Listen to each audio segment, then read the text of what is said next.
Voilà pour introduire le message d'aujourd'hui. J'aimerais vous laisser réfléchir quelques instants aux rencontres, aux personnes qui ont marqué, impacté votre vie, qui ont marqué vos choix peut-être, votre orientation, votre avenir, qui ont été peut-être à l'origine de certains bouleversements ou déclics. Ça peut concerner différents domaines, hein. Ça peut concerner un domaine géographique, hein. Parfois on a changé, déménagé à cause d'une personne. Ça peut être sur le plan affectif. Ça peut être sur le plan professionnel. Souvent, quelqu'un qui fait un métier, c'est parce qu'il a connu quelqu'un qui l'a marqué, qui l'a touché. Sur le plan de la personnalité, ça peut être aussi sur le plan, bien sûr, affectif, mais aussi sur le plan spirituel. Il peut s'agir de personnes qui ont cheminé un moment avec nous. Il y a beaucoup de gens qui sont marqués par un grand-père, une grand-mère, qui ont pu cheminer un moment, un frère, une sœur, un père, une mère. Ou ça peut être des personnes qui simplement ont croisé notre route à un moment donné, de manière assez ponctuelle, mais qui ont eu une parole, quelque chose d'essentiel dans notre vie. Je pense que quand on réfléchit à cette question, qui sont les personnes qui ont impacté nos vies, je pense que là vous réfléchissez, hein, il y a des gens qui ont exercé une influence positive. Parfois, il y a aussi des gens qui ont exercé une influence négative. Et on se dit, j'aurais préféré ne jamais croiser sa route. Personnellement, je pense à un voisin qui est venu un jour s'installer à côté de la maison, qui s'appelait Guy Deveau. Cet homme qui venait de traverser un drame dans sa vie personnelle, puisqu'il avait tout perdu, hein. La femme avec qui il vivait l'a quitté, il tenait un salon de coiffure, donc plus de travail, obligé de vendre la maison, plus d'amis, obligé de déménager, etc., etc. Tombé dans une profonde dépression avec des idées de suicide et de meurtre. Cet homme qui rencontre une dame âgée qui lui parle de Dieu, de la foi, qui l'invite à découvrir que Dieu peut vraiment faire quelque chose dans son cœur, dans sa vie. Cet homme qui accepte de cheminer et puis qui découvre le pardon, la force de pardonner, Dieu qui transforme sa vie. Et moi, quand je le rencontre, c'est quelqu'un qui respire la joie de vivre. Et ça m'interpelle.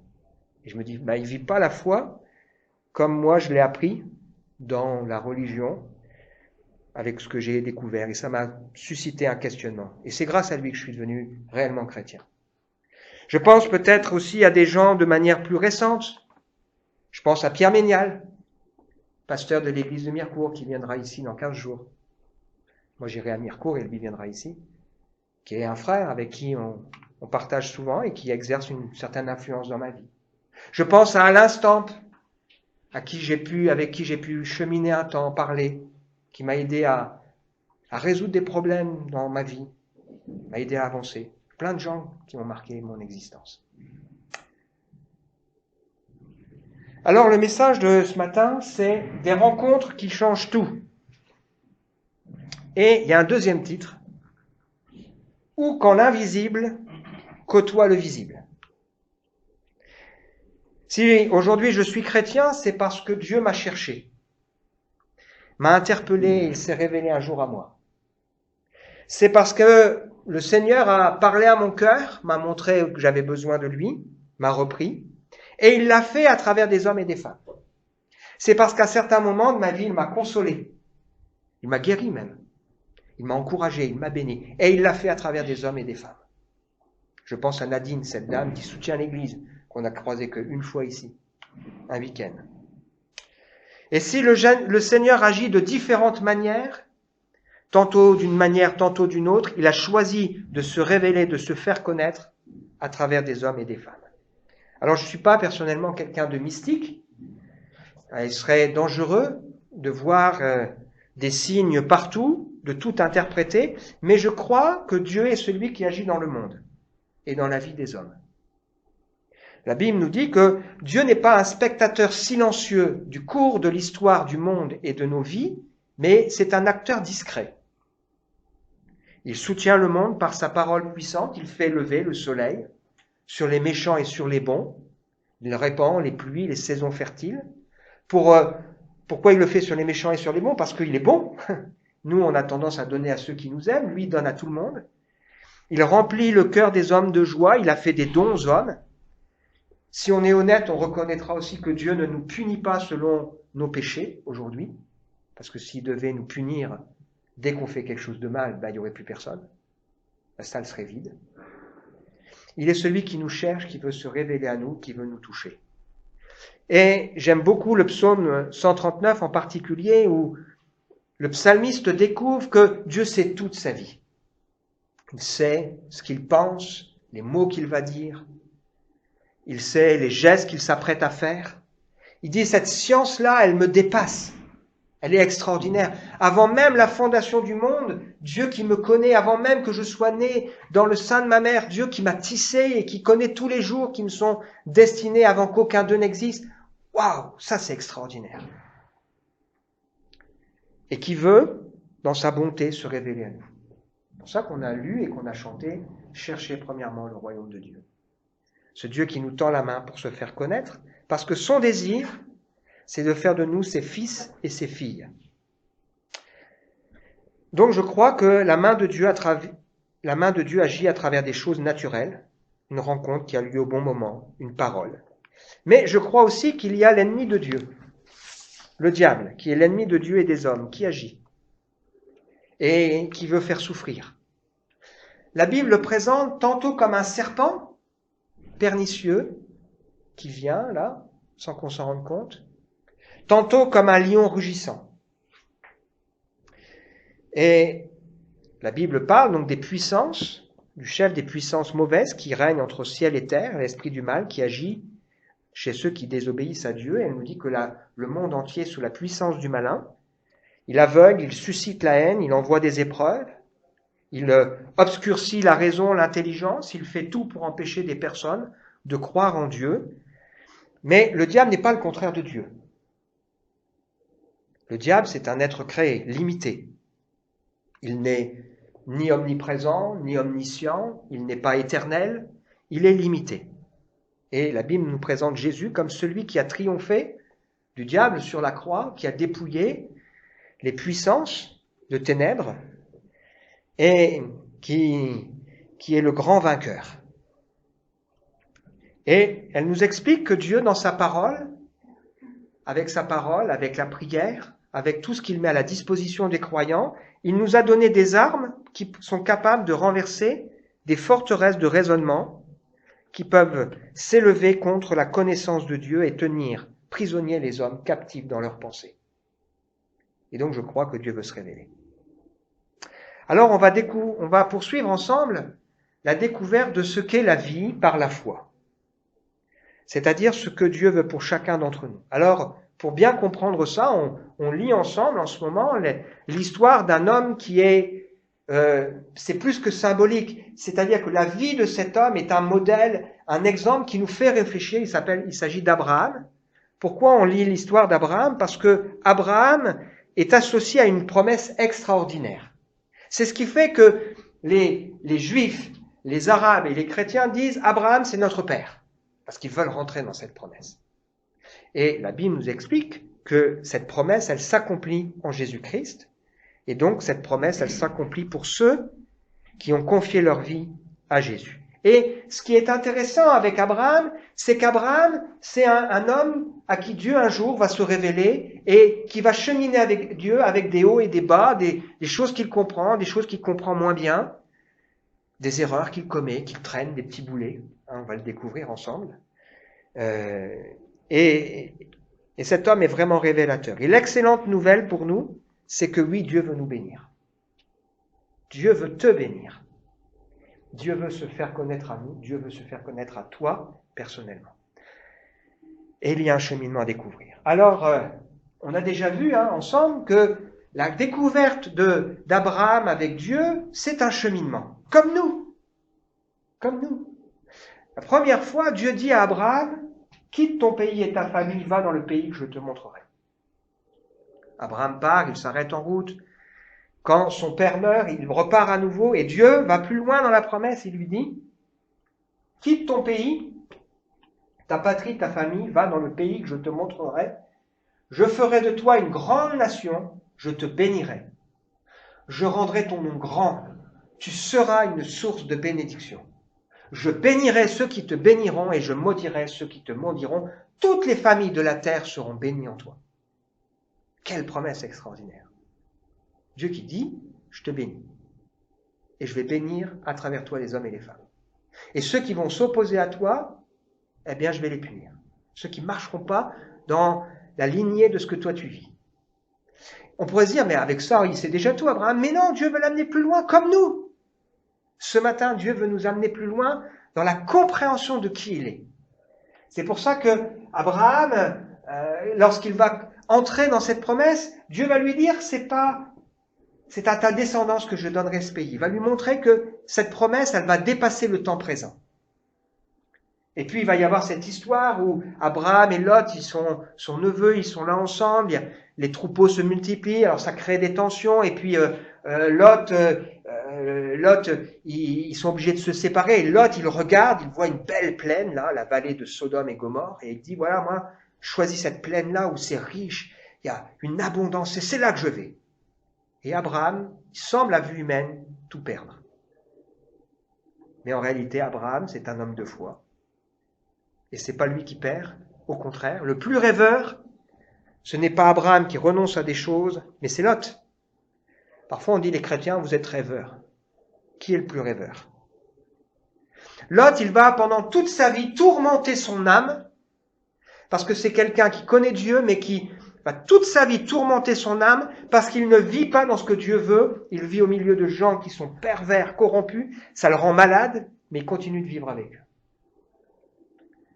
Et donc, il y a là une image pour nous. Est-ce qu'on veut être un chrétien comme Abraham ou est-ce qu'on veut être un chrétien comme Lot? Et donc, quand ils vont se séparer, que a priori Abraham semble tout perdre, Dieu va lui dire, porte ton regard depuis l'endroit où tu es, vers le nord, le sud, l'est, l'ouest. Tout le pays que tu vois, je le donnerai à toi et à tes descendants pour toujours. Je rendrai tes descendants si nombreux que personne ne pourra les compter. Pas plus qu'on ne peut compter les grains de poussière sur le sol. Va, parcours le pays en long, en large, c'est à toi que je le donnerai. Donc Dieu lui dit, maintenant regarde, tout ça. Regarde bien, c'est pour toi. Et tu vas pas seulement regarder, tu vas entrer, tu vas parcourir. Et ça, c'est une image pour nous de comprendre que dans la Bible, il y a des promesses, il y a des choses que Dieu nous dit, qu'on est appelé à voir, mais on est aussi appelé à entrer dedans. Parce que c'est pas le tout de savoir. La vie chrétienne, elle est concrète, on est dans la vraie vie. Donc il faut entrer dedans.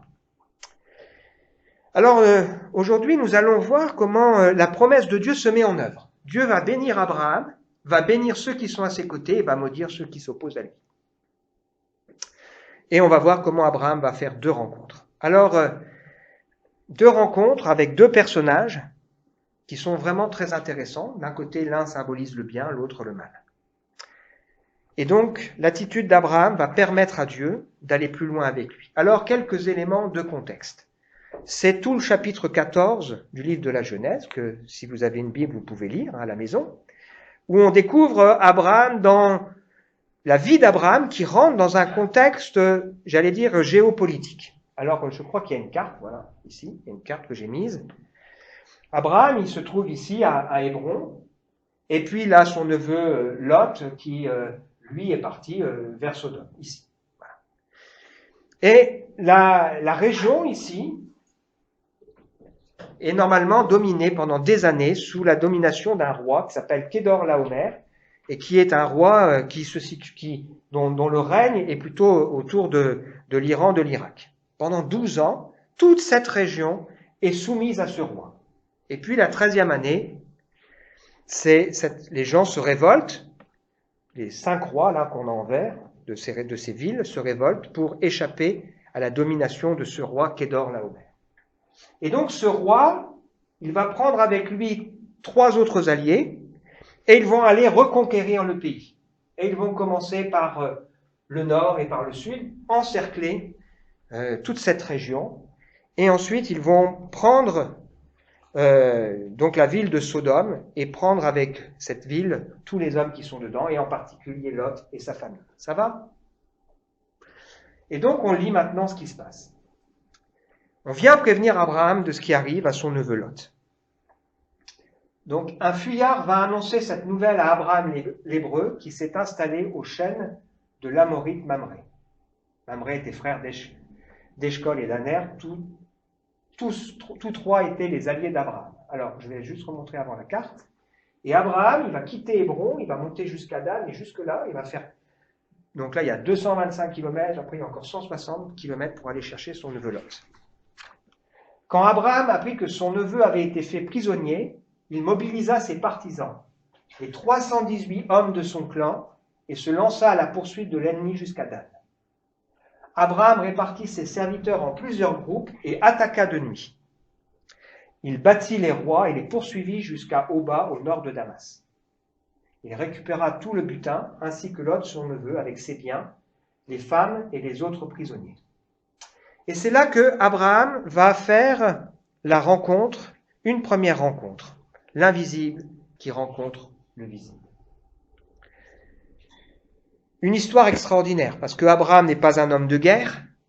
Il va donc aller avec 318 hommes, c'est très précis, qui ne sont pas des hommes de guerre, qui ne sont pas entraînés, aller s'opposer à une armée puissante, et vraiment il y a un miracle qui se produit. C'est une folie à vue humaine, puisqu'il va être vainqueur avec quelques associés. Et là, alors qu'il est vainqueur, il va faire une rencontre.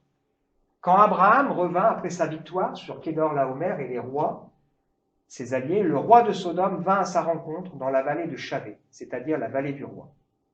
Melchisédek, qui était roi de Salem et prêtre du Dieu Très-Haut, apporta du pain et du vin. Il bénit Abraham en disant « Béni soit Abraham par le Dieu Très-Haut qui a créé le ciel et la terre.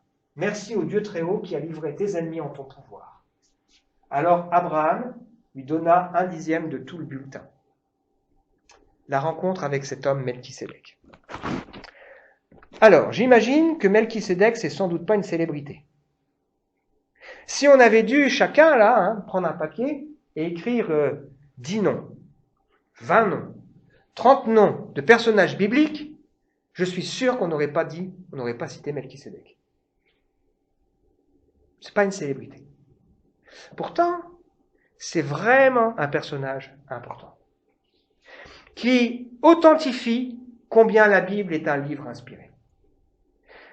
La dernière fois, j'ai expliqué que au cinéma, il y a une expression qu'on appelle in media res. Vous savez, on débute un film avec une catastrophe, là, ça vous donne envie de regarder le film. C'est au milieu, là, et puis tout le film, c'est vous expliquer qu'est-ce qui précède pour arriver à ça, et comment après on va faire pour réagir. Et donc parfois, on veut comprendre une histoire, mais il faut comprendre qu'est-ce qui nous a amené dans cette situation.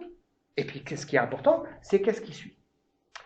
Mais il y a aussi une expression qui est intéressante pour nous, en tant que chrétiens, une expression aussi latine, cette expression, c'est memento mori. On raconte que c'est une expression, une phrase qu'un esclave a prononcée à un général romain victorieux qui faisait le fanfaron, et il lui crie memento mori, ça veut dire souviens-toi que tu vas mourir. Et pour nous, croyants, cette phrase, c'est l'idée de se dire que on est appelé aujourd'hui à vivre en connaissant déjà la fin. On vit le temps présent, mais en connaissant déjà ce que la Bible nous dit sur les temps de la fin. Ça, c'est important. Donc, on comprend ce qui se passe aujourd'hui parce qu'il y a quelque chose qui précède et on sait qu'il y a quelque chose qui suit, mais nous, individuellement, personnellement, ce qui est important, c'est de vivre en connaissant déjà la fin. Ça va changer ma manière de vivre. Et donc ce personnage, Melchisédek, quand on lit cette histoire dans le livre de la Genèse, on se dit, tiens, c'est bizarre cette rencontre qu'il fait Abraham avec ce gars. Sauf que cet homme, Melchisédek, la Bible va en reparler à travers David, dans un psaume, le psaume 110. Donc on est 1000 ans après. Là, Abraham, c'est 2000 ans avant Jésus-Christ. David, c'est 1000 ans après. 1000 ans avant Jésus-Christ. Où David va se servir de cet homme pour dire que ce qu'il a compris, la révélation qu'il a eue de Dieu qui va envoyer le Christ, qui est Seigneur. Donc l'Éternel dit à mon Seigneur, assis-toi à ma droite jusqu'à ce que je fasse de tes ennemis ton marchepied. L'Éternel l'a juré, ne s'en repentira pas, tu es sacrificateur pour toujours à la manière de Melchisédek. Donc 1000 ans après, David nous dit que celui que Dieu va envoyer, encore 1000 ans plus tard, il sera un roi puissant, c'est Jésus, mais il sera en même temps sacrificateur, comme était Melchisédek. Et puis 1000 ans encore après, dans le livre, la lettre aux Hébreux que nous avons dans le Nouveau Testament, eh bien, les chapitres 5 à 7 nous reparlent de cet homme, Melchisédek. Et nous dit que Jésus, cet homme, c'est une image, une représentation de qui est Jésus. Et si vous lisez l'épître aux Hébreux en comprenant ça, vous allez découvrir des trésors extraordinaires. Il parle de notre espérance sûre et solide qui pénètre au-delà du voile, là où Jésus est entré comme un grand prêtre à la manière de Melchisédek. Et donc, ces chapitres de la lettre aux Hébreux, des chapitres 7 à 10 en particulier, nous montrent que Jésus est supérieur à tous les grands prêtres de l'Ancien Testament, les sacrificateurs.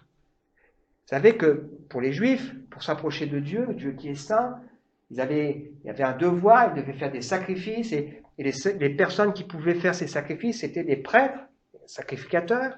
Il y en avait un qui était particulier, qui était le grand sacrificateur, le souverain sacrificateur, qui lui avait un privilège, c'est qu'une fois par an, il avait le droit de pénétrer dans la présence de Dieu, avec toutes sortes de rituels. Et la Bible nous explique que Jésus, il est supérieur à tous ces gens.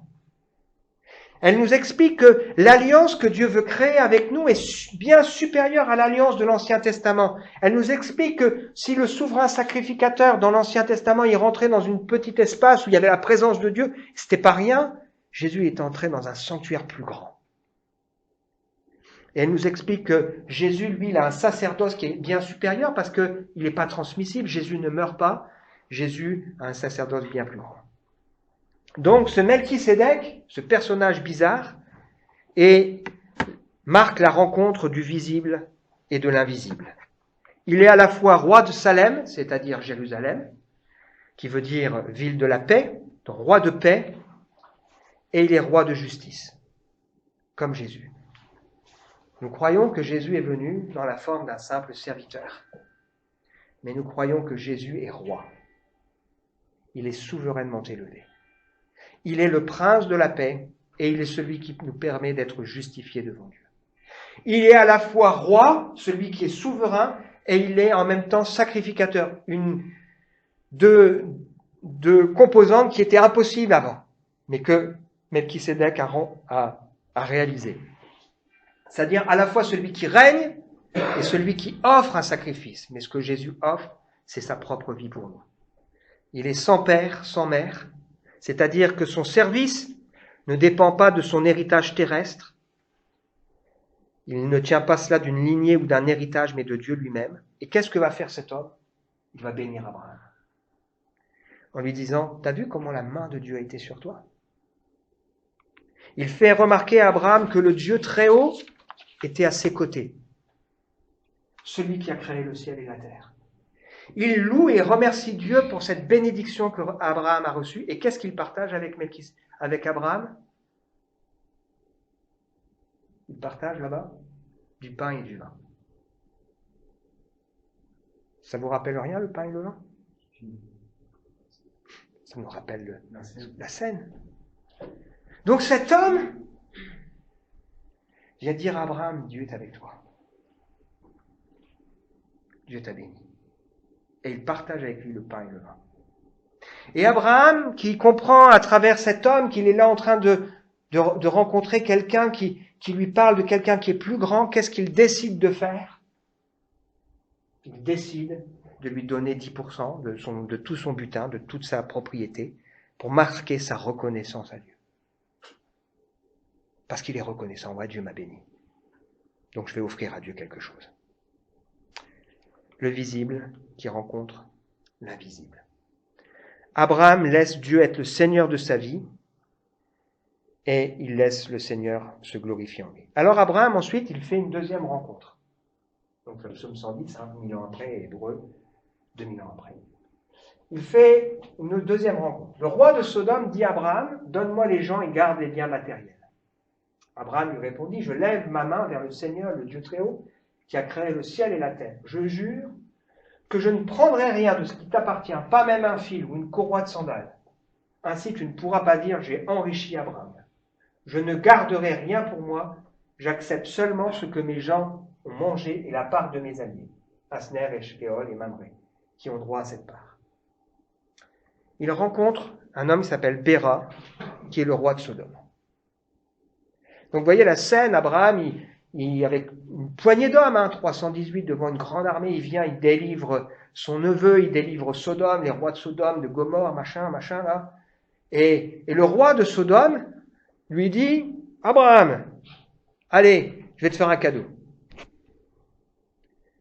Un roi qui n'a plus rien, si ce n'est ce qu'Abraham lui rend, et qui dit, Abraham, je vais te faire un cadeau. Il propose de récompenser Abraham en lui donnant ce qui, au fond, ne devrait pas lui appartenir. Ça vous fait pas penser à quelqu'un, ça? Qui a volé, dérobé quelque chose, qui prend possession de ce monde qui aurait fait, au fond, ne devrait pas lui appartenir, et qui propose des richesses, une gloire qui ne devrait pas lui revenir. Ça rappelle la tentation que Jésus a connue dans le désert, où après avoir prié, jeûné, alors qu'il débute son ministère, le diable le tente et lui propose de me prouver qu'il est le Fils de Dieu en jouant avec ses miracles, en se jetant en bas du temple, en disant le Dieu il te protégera puisqu'il règne sur roi, ou en lui disant je te donnerai toutes sortes de royaumes si tu te prosternes et m'adores. Et Abraham ici va dire non, hors de question pour moi de faire le moindre compromis. Il a conscience que la richesse la plus importante est une richesse à venir. Il regarde au-delà, les apparences. Bien sûr, il n'impose pas aux autres ses choix. Il a conscience qu'ici, il s'agit d'une richesse qui est un cadeau empoisonné. Voilà pourquoi tout à l'heure on a lu aussi ce texte de l'évangile de Luc. Il nous dit, mais cette nuit même ton âme te sera redemandée, pour tout ce que tu as, pour qui ça sera? Est-ce qu'on est riche pour Dieu ou riche pour soi-même? C'est aussi pour ça qu'on a lu tout à l'heure ce texte de l'Épître aux Hébreux. C'est que ceux qui ont la foi, c'est ceux qui reconnaissent qu'ils sont étrangers et voyageurs sur la terre. Et qui attendent une patrie, une autre patrie. Est-ce qu'on sait qu'on est étranger et voyageur? Voyageur, c'est facile. On n'est que de passage. 80, 90, 100, 120 peut-être. Mais on n'est que de passage. Et si on comprend qu'on est étranger sur la terre, quand on est étranger, normalement, on voyage léger. On se dit, de toute façon, je ne vais pas rester. C'est important à réaliser. Ces gens ceux qui vivent là, montrent qu'ils aspirent à autre chose, quelque chose de plus grand.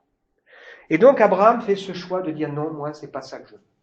Et parce qu'il fait ce choix, Dieu va encore bénir Abraham. Et il va lui parler. On va juste lire, et on méditera ça la prochaine fois. Et rappelons-nous que le diable est soit serpent, comme ici, soit un lion rugissant. Le Seigneur apparut à Abraham et lui dit, n'aie pas peur, Abraham. Je suis ton protecteur. Je te donnerai une grande récompense. Abraham répondit, Seigneur, mon Dieu, à quoi bon me donner quelque chose? Je suis sans enfant, tu ne m'as pas accordé de descendant. Mon héritier, celui qui recevra mes biens, c'est Eliezer de Damas, un de mes domestiques. Non, dit le Seigneur, ce n'est pas lui qui sera ton héritier, mais un fils qui naîtra de toi. Puis il fit sortir Abraham de sa tente et lui dit, regarde le ciel, compte les étoiles, si tu le peux.